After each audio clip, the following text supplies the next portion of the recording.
Is social engineering still the biggest cybersecurity threat, or should we now be more worried about AI hacking everything? Hello, this is Brightside AI Threat Watch. Let's talk about this.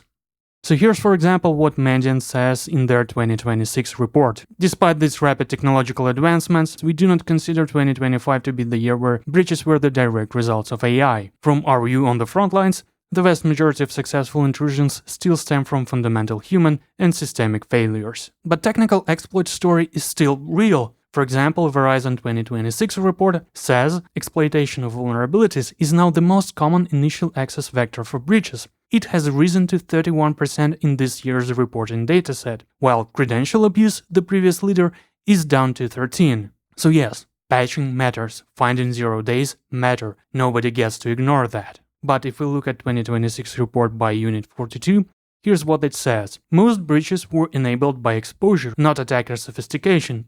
In fact, in over 90% of breaches, preventable gaps materially enabled the intrusion, limited visibility, inconsistently applied controls, or excessive identity trust.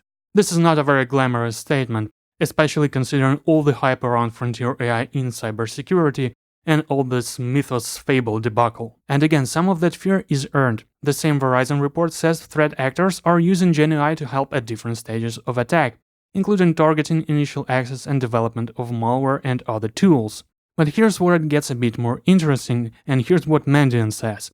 Historically, email phishing has been an adversary staple, but as automated technical controls have improved, email phishing dropped to just 6% of intrusions in 2025. In its place, adversaries have pivoted to highly interactive voice-based social engineering.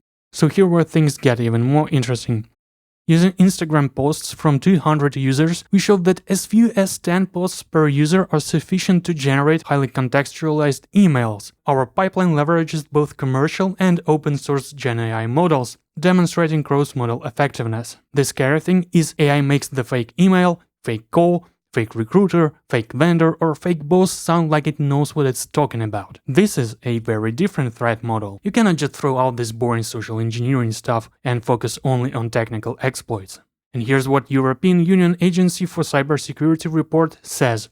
Social engineering tactics remain the primary entry point for threat actors, with phishing, including vishing, mail spam, and malvertising, accounting for about 60% of observed cases. Exploitation of vulnerabilities remain a prevalent intrusion vector. But here's the point I actually want to make. Technical exploitation and social engineering are not competing storylines, they are combining. And AI sits on top of both, making the technical side faster and social side more believable.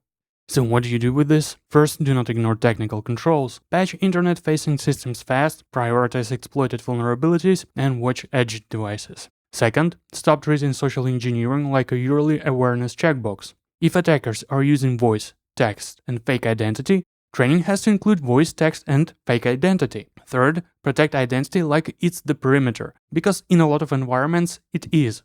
And fourth, test the process, not just the person. If a help desk can reset an executive account after one convincing call, the employee is not the only problem. The workflow is.